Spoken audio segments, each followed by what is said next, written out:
Y para ampliar el concepto de esta educación mediática que venimos trabajando en la clase, hoy he invitado a una colega de la Universidad de Costa Rica, graduada, ella es del mundo de la ciencia política, se llama Mariela Castro, pero tiene mucho y ha hecho mucho trabajo en comunicación. Mariela trabaja en el Instituto de Formación en Democracia del Tribunal Supremo de Elecciones. Y María, yo quería provocarte y decirte, bueno, ¿por qué este aparatico que usualmente es casi como el sexto dedo que ya tenemos en la mano, tiene que ver algo con el tema de la democracia? Porque a veces nos cuesta conectar algo que resulta como muy amplio, muy distante y en realidad la acción democrática de cada ciudadano tiene que ver también con lo que recibimos en los celulares. Gracias por acompañarnos. Gracias, Alejandro, y un saludo a todas las personas estudiantes. Mira, pareciera extraño, pero tiene mucho que ver. No voy a ahondar aquí en la comunicación, es algo que ya vos has venido trabajando con el grupo, pero definitivamente el funcionamiento de la sociedad, de lo colectivo y de lo político pasa por la comunicación, ¿verdad? Prácticamente es algo que no podríamos separar.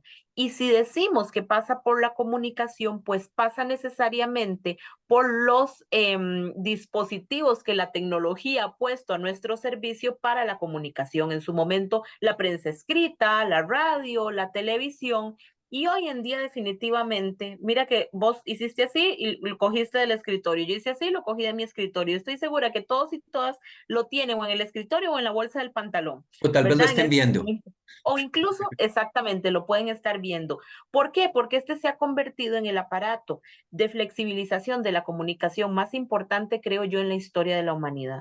La semana pasada estuve trabajando justamente en la provincia de Limón con un montón de colegios y los chicos se asombraban un poco porque yo les decía, a ver, tengo 43 años de edad, pero yo llamaba por teléfono de disco, pero entiendan que yo usé el teléfono público, entiendan que lo que ustedes conocen y se les hace tan fácil y tan cotidiano, nosotros, vos, Alejandro y yo vimos la evolución completa de este aparato, desde que era un ladrillo, ¿verdad? Hasta lo que podemos hacer hoy en día. Bueno, y Y esta de hecho hacían, uno hace así, y bueno, estas nuevas generaciones hacen así. Fíjate que Eh, eso le pregunté a los muchachos, ¿verdad? Algunos de ellos están mixtos, pero a mi hija que tiene 9 años, yo le digo, mi amor, ¿cómo le dirías a una persona sorda que le querés tomar una foto, que vos le tomás una foto? De mami, así, ¿verdad? Claro, cogiendo el celular. ¿O cómo le dirías que la están llamando por teléfono? Así, ma. Y yo, ¿ves? Ese tipo de cosas se ha convertido en esto. ¿Y por qué tiene que ver con el tema de la democracia? Porque somos sociedades y tomamos decisiones en colectivo. Y en democracia prima el tema de poder externar nuestros puntos de vista. Y eso ha explotado, digamos, con todo el tema del acceso a Internet, pero sobre todo con las redes sociales. Y viene con esos problemas, porque una cosa es externar nuestros puntos de vista sobre algo y nuestras opiniones, que luego actuar basados en datos y hechos. Y son dos cosas muy diferentes. Mariela, le estamos hablando a una generación de estudiantes que en 1 o 2 añitos van a estar, ojalá, inmersos en el mercado laboral. ¿Qué responsabilidad tienen los universitarios y la gente que tuvo la oportunidad de pasar por las aulas universitarias de hacer algún tipo de incidencia en sus hogares, en sus centros de trabajo, sobre la importancia de validar los contenidos antes de darle forward o antes de compartir un mensaje, un meme, un video, por más gracioso y simpático que sea? Mira, Alejandro, eso es fundamental. Hay periodista muy reconocida de la cadena CNN que ha estado desarrollando para su tesis doctoral lo que se llama la teoría de la tía. Y la teoría de la tía tiene que ver con esa tía que nos comparte mensajes de todo, ¿verdad? Mire, papito, mire, mamita, que se va a ir el agua. Y cuando uno abre la noticia, resulta que es del año pasado. Era de agosto, pero del año pasado, ¿verdad? Entonces, ¿cómo hacemos para que las personas estemos mucho más informadas? Hay varias formas, Alejandro, y nosotros que somos personas que pasamos por el ámbito académico, muchachos y muchachas, tenemos al menos nosotros y nosotras que ser conscientes de la importancia de los hechos, de los datos, ¿verdad? De tener un ojo más analítico en aquello que estamos compartiendo. Porque el gran problema que estamos viviendo hoy no solo es el de la desinformación, que tiene variedad de formas. No solo las noticias falsas, los audios que nos llegan vía WhatsApp diciendo que son una autoridad médica, una autoridad política, una autoridad policíaca, digamos, y que nos dicen cosas. Existen muchas formas de desinformación, pero el gran problema que estamos viviendo es la misinformación o es el reenvío de esas informaciones sin que pasen por un filtro. Me llegó y lo paso. ¿Verdad? Y así me llegó la semana antepasada la muerte de Perales no sé cuántas veces. En el momento en que me llegó, ¿qué hice? Me metí al país, al periódico más reconocido, digamos, de España. ¿Y qué decía en titular? Circula noticia falsa sobre muerte de José Luis Perales y ponían el video de José Luis Perales agradeciendo, ¿verdad? Pero diciendo, no estaba muerto, estaba de parranda y estoy con mi hijo aquí en Londres, Hablando, ¿verdad? hablando de generación, hay que explicarle a los chicos que José Ah, Luis Perales yo lo hice, espérate, es un lo hice esta cantante, semana con no las es un no, reggaetonero. no, es un cantante que oía a mi madre y por lo cual yo lo escucho. Probablemente las mamás o las abuelitas de ustedes lo escuchaban y como les dije a los de colegio, es el que canta y se marchó y a su barco le llamó Libertad porque lo relacionan con el meme. Ese cantante del meme del carro que se va en el río y demás, ese es José Luis Perales. Sale esta noticia falsa y ustedes no tienen idea la cantidad de veces que me llegó a mi teléfono. Y yo en un segundo, tardé nada, no sé, un minuto en entrar al país y ver esto. ¿Y por qué hago eso? Porque ya yo sospecho de esas informaciones que me llegan por esas vías. ¿Verdad? Entonces necesito entender. Mariela, ¿cuál será la forma de llegarle a las personas con esto, sin caer mal?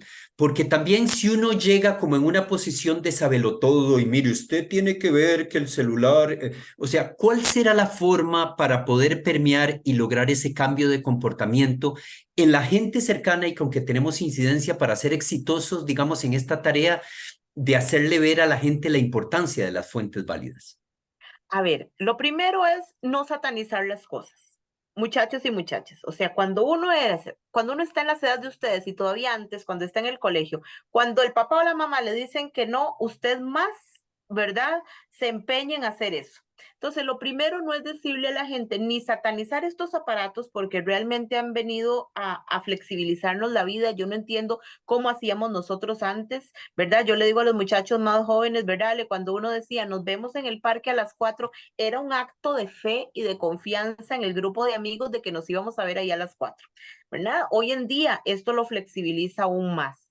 Pero a ver, ¿qué podemos hacer al respecto? Conversar, explicarles, entender por qué la gente piensa diferente de lo que yo pienso. Estamos en la época de la posverdad y esa posverdad lo que ha hecho es básicamente lo que dice el viejo dicho, divide y vencerás, ¿verdad? Nos pone a pelear en cosas que a veces no tenemos que pelear porque nos centramos en una posición. Por ejemplo, si yo a una persona viene y me dice que es que cree firmemente en que la Tierra es plana y yo le digo que la Tierra es redonda y empezamos a discutir en ese sentido, no va a haber forma. ¿Qué podemos decirle? Bueno, ¿cuáles hechos y datos tiene usted para decir que la Tierra es plana? Yo le voy a mostrar mis datos y mis hechos. Puede ser que no logremos convencerla definitivamente, pero peleando solo vamos a lograr que esa barrera social se fortalezca todavía más. ¿Qué es lo que estamos haciendo nosotros desde el instituto?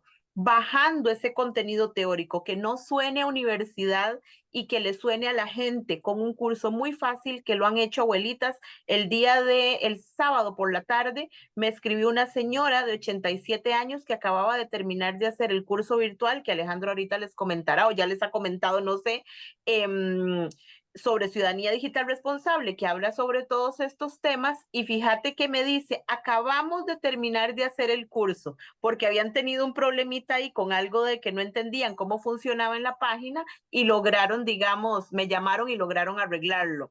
Y me llamaron el sábado para decirme que lo habían terminado, que estaban fascinados, que ellos no sabían que había tantos tipos de desinformación, que ellos no sabían eso de los algoritmos de las redes sociales, que ahora entendían muchas cosas y que su nieto iba a venir a ayudarles a poner sus redes sociales más seguras, que habían entendido este tema de la posverdad y qué la genera y qué se puede hacer al respecto, ¿verdad? Mariela, Entonces, algo hemos hablado sobre ciudadanía digital. ¿Por qué el Tribunal Supremo de Elecciones le pone ojo particularmente a eso y cómo se construye este curso que está abierto incluso para los estudiantes que nos están oyendo? claro que sí. A ver, la pandemia de la desinformación en esta época de posverdad es impresionante. Y así como está afectando en temas como la salud, la seguridad, o sea, acuérdense en el 2020 cuando empieza todo el tema de la pandemia de COVID y empiezan las vacunas, empieza a circular una cantidad de desinformación enorme. Pero es que ya la desinformación venía afectando también el ámbito político y no podemos dejar que la desinformación, que las granjas, digamos, o baterías de troles y de bots que se pueden instalar y que hacen creer a la gente, mira, el mundo entero está apoyando esta posición. Y Para entonces, sumarle cambio climático y temas, digamos, más delicados sobre diversidad derechos sexual, humanos.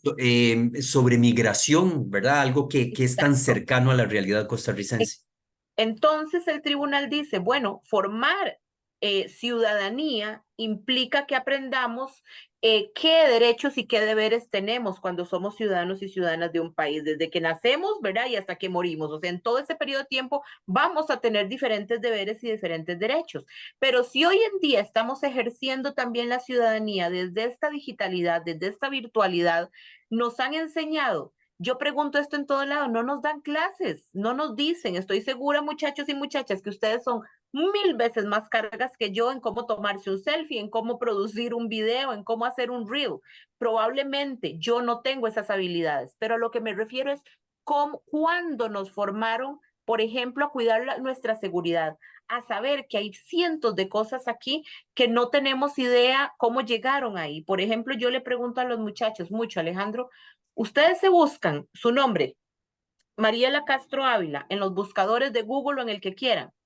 Y los chicos se ríen, les da como pena y les digo, es que es un tema de seguridad, uno debería buscarse varias veces al año y no solo el nombre, deberías tomarte una foto y buscar tu cara, porque hoy en día no sabes quién ha subido una foto con tu cara. El otro día lo hice y me encontré una fotografía de hace un par de años que yo estaba de viaje. Alguien subió esa foto sencillamente porque una pareja se tomó la foto y mi cara aparecía aquí. Yo estaba detrás de ellos y aparecí en la foto sin saber que estaba en esa fotografía. Bueno, Entonces, y hemos hablado, Mariela, del concepto este de huella digital, que también para profesionales que se están incorporando en el mercado uy, laboral, a veces no saben que el empleador o la empleadora va a hacer un rastreo de un poco de cómo me he comportado yo. nos estoquean y ustedes, ese es como el término, ¿verdad? De que nos hacen un rastreo. Yo se los digo, ¿quiénes no hemos buscado a alguien en una red social? Y quien me diga que no, miente. Todos y todas lo hemos hecho. ¿Ustedes creen que los recursos humanos de la empresa privada y de la institucionalidad pública no lo hacen? Claro que lo hacen. Entonces, todos estos elementos, Alejandro, tienen que hacernos, sobre todo a las generaciones más jóvenes como ustedes, muchachos y muchachas, y que además se están formando y que además están a punto de salir al mercado laboral, quienes no están ya en él, ¿verdad? Necesitamos tener herramientas que no nos las enseñaron en la escuela, que no nos las enseñaron en el colegio, herramientas necesarias para poder navegar en este mundo que es muy diferente, que es un mundo extraño, porque a pesar de que es nuestro perfil, a pesar de que es nuestra foto, sentimos como una especie de anonimato cuando estamos detrás de esta pantalla, ¿verdad? Y no es tan cierto ese anonimato. Y entonces no solo es cuidarnos a nosotros, sino cómo construimos sociedad a partir de esa digitalidad, ¿verdad? Y por eso hablamos de ciudadanía digital responsable, ¿verdad? En democracia, si vivimos en democracia, tenemos que construir relaciones sanas y saludables, no solo desde lo individual y desde nuestro cuidado personal, sino de estabilidad social y política del país. Y por Estamos, eso es que el tribunal entra en este tema.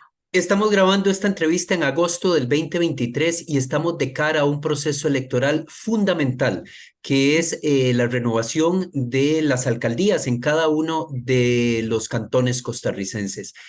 Esto es un caldo de cultivo, Mariela, para en las próximas semanas, meses, empezar a ver contenidos falsos que circulan en las redes sociales y que la gente debería estar muy atenta a eso. Alejandro, poquito más de 6.500 cargos vamos a elegir el próximo 4 de febrero del 2024, porque son alcaldías, regidurías, sindicalías, concejalías, intendencias en todo el país. Y por supuesto que se vuelve un caldo de cultivo. Recordemos que los medios de comunicación tradicionales, no digo que sean infalibles, pero al menos pasan un tamiz. La información que producen viene de fuentes confiables, pasan un tamiz de verificación. Lo que encontremos en las redes sociales no pasa por absolutamente ningún tamiz, ¿verdad? Yo puedo poner lo que a mí se me antoje y son perfiles además en el proceso electoral municipal de personas cercanas, de personas a las que yo por ejemplo, yo que crecí en un pueblo en Ciudad Colón y yo puede ser que a esa persona candidata a la alcaldía de conozca quién es el papá, quién es la mamá, probablemente estuvo conmigo en la escuela y tendré historias que contar de cuando estábamos en la escuela. Aplica una cercanía tan grande que permite justamente que este tema de la desinformación surja de pronto, o las historias, ¿verdad? En cada uno de los pueblos y de las comunidades donde van a haber elecciones. Por eso tenemos que tener tantas herramientas para detectar de dónde viene, quién lo puso, ¿verdad? ¿Quién es esa persona? ¿Cómo se está produciendo esa información? Entre muchas otras. Mariela, este diálogo que hemos tenido gira en torno al concepto de educación mediática. Desde el IFED, del Tribunal Supremo de Elecciones, ¿qué características verías, cómo me definirías ese concepto de educación mediática tan importante en pleno siglo XXI? Existe, es como una suma de cosas, ¿verdad? Hablo no desde la teoría, sino de todo lo que he investigado para montar este curso. Y lo primero, cuando uno habla de educación mediática, es autoeducarse en uno, ¿verdad? En cómo proteger primero que nada la información nuestra que circula en la red, ¿verdad? Porque a esa tiene acceso todo el mundo. En segundo lugar, para tener educación mediática tenemos que tener claro cómo funcionan los mecanismos de comunicación. Estoy seguro que todas y todos tenemos una red social, pero ¿sabemos cuál es el mecanismo y el funcionamiento de Facebook? Bueno, de antes Twitter, hoy X, fue que es que se llama, ¿verdad? Que le pusieron ahora de Instagram, de TikTok, de Snapchat o de los que se utilicen. Menciono estos porque son los más utilizados en Costa Rica. ¿Quién ha creado cada una de estas redes? ¿Cuáles son los algoritmos y los funcionamientos que tiene cada una? ¿Qué pasa con TikTok? ¿Tenemos claro que TikTok funciona diferente en América Latina que en China? No, ¿verdad? No lo tenemos claro. Y no voy a quemar cosas porque está en el curso, ¿verdad? Para que vayan a verlo un poco. En tercer lugar, tener herramientas claras, sobre todo nosotros y nosotras que hemos estudiado y sabemos el tema de los datos, de los hechos, de las fuentes confiables, poder tomar una fuente y decir, un momentito, pero aquí algo no me está sonando bien, ¿verdad? Cosas tan simples. Si hay una noticia a nivel nacional o a nivel internacional, les aseguro que todos los medios de comunicación reconocidos la van a estar publicando, no alguien que lo puso en una plataforma de redes sociales porque es el único o única que tiene esa información.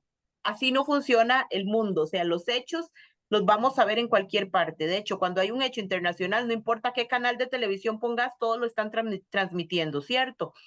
En cuarto lugar, entender el tema de la posverdad y cómo lograr conciliar visiones diferentes, que el que pensemos diferentes no nos hacen enemigos, sencillamente tenemos posiciones diferentes sobre algunos temas. ¿Verdad? Yo creo que si vos y yo nos sentamos, nos llevamos muy bien y si nos sentamos a hacer una lista en algunas cosas diferiremos, ¿verdad? Tendremos visiones diferentes del mundo. Ahora justamente venía oyendo un programa de radio y un locutor que me encanta cómo habla y demás, decía que no soporta a los perros y yo dije, ve, no sé, se me acaba de romper el corazón porque eso no lo tenemos en común.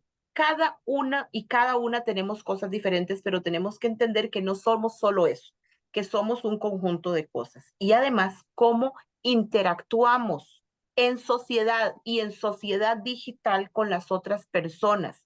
Cuando uno habla con un niño o niña, uno baja el volumen de lo que dice, no hablo del tono, ¿verdad? Sino si le tenés que explicar qué es la democracia, se lo explico de una forma a un niño o a una niña. Si se lo tengo que explicar a un joven, se lo explico diferente. Con ustedes puedo explicarlo de una manera más teórica, ¿verdad? Y hay elementos que podemos usar de esta misma manera para interactuar en redes sociales. Si usted está muy bravo, pues escribe en mayúscula para que alguien entienda que está gritando. Algo tan simple. Pero si usted está usando el sarcasmo, no necesariamente toda la gente va a entender que es sarcasmo. Entonces, ¿qué se hace desde cuando yo estoy hablándolo, yo puedo hacer así y pongo comillas o hago caras si me las estás viendo, pero desde la digitalidad pone entre paréntesis sarcasmo para que la gente entienda. ¿Verdad? Usar los emojis, que tenemos una variedad enorme de emojis y que pueden ayudar a poner en contexto algo que decimos cuando no se nos está viendo la cara, ¿verdad? Y eso lo pienso conmigo, que soy demasiado expresiva, hago muchas muecas con mi cara, soy un producto fantástico para hacer memes, como les digo yo a los muchachos y muchachas, y stickers, porque hago muchísimas caras, pero el tema es que en la virtualidad no tenemos esas herramientas que tenemos en el contacto cara a cara. Y entonces tenemos que desarrollar habilidades que nos permitan darnos a entender mejor, ser un poquito más solidarios y solidarias, en fin, ser más responsables con nuestro ejercicio ciudadano desde la digitalidad. Y sin duda aprender a ponernos en los zapatos del otro y la otra y entender realidades distintas, porque si ese amor por el perro que vos tenés y que el locutor que vos escuchabas tal vez no lo tiene, pues podés perfectamente sobrellevarlo una vez que quizás se pongan de acuerdo en otros temas y compartan algún tipo de visión que posiblemente impacta en la calidad de vida de las personas, ¿verdad? Y eso es Exacto. fundamental. Yo podría odiarlo por eso, o podría cuestionarme que será que lo mordió algún perro cuando era niño, Podría. ¿verdad? Que le tiene miedo a los perros grandes y tal vez no a los chiquitos, o que tal vez no ha conocido a la raza con la que haga, digamos, ahí un clic, ¿verdad? Pero si yo de entrada digo, ah, no, yo no puedo, o sea, yo las personas que no les gustan las mascotas las quiero fuera de mi vida, porque he escuchado esos comentarios, sino entender por qué, ¿verdad? Claro. Yo, no, por ejemplo, pero ve cómo podemos hilar más fino.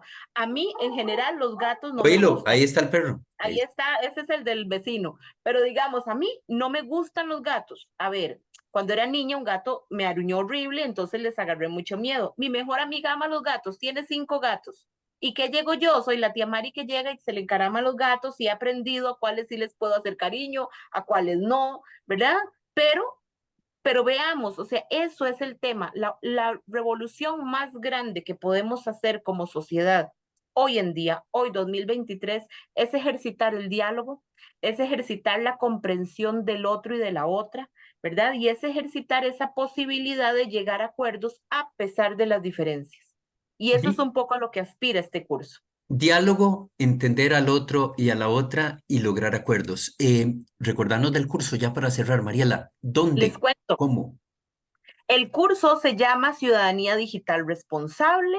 Es un curso al que pueden ingresar en la página del Tribunal Supremo de Elecciones, ¿verdad? Ese curso es un curso muy sencillo, dura aproximadamente, son 5 módulos y más o menos duramos 1 hora haciendo cada módulo. Está certificado con un reconocimiento, digamos, es el tipo de certificado que acepta el Servicio Civil costarricense, entonces es importante y digamos, tiene mucho cariño puesto en él y mucha información accesible. Es un curso muy dinámico, tiene muchos videos, tiene una persona locutora que te lo va leyendo. Si no querés leerlo vos, o silenciás y lo vas leyendo. Y al final de cada módulo se les hace 10 preguntas de marque con X. Y en cuestión, si hacen un módulo por día de 5 días, tienen el curso finalizado y les aseguro que con una cantidad de información y de ejemplos importante. Bueno, importantísimo también en el momento que uno está construyendo currículum para demostrar en ese CV que también nos interesan estos temas y poder argumentar en nuestros lugares de trabajo que este es algo que sin ser comunicadores nos afecta y nos impacta de alguna manera. Ella es Mariela Castro Ávila, le doy las gracias por habernos acompañado este ratito. Mariela trabaja en el Instituto de Formación en Democracia del Tribunal Supremo de Elecciones y esta es una muy bonita invitación para meternos y hacer ese curso. Un abrazo, Mariela, gracias. Otro Alejandro y un caluroso saludo a todos y todas los estudiantes. Gracias, nos vemos, cuídate.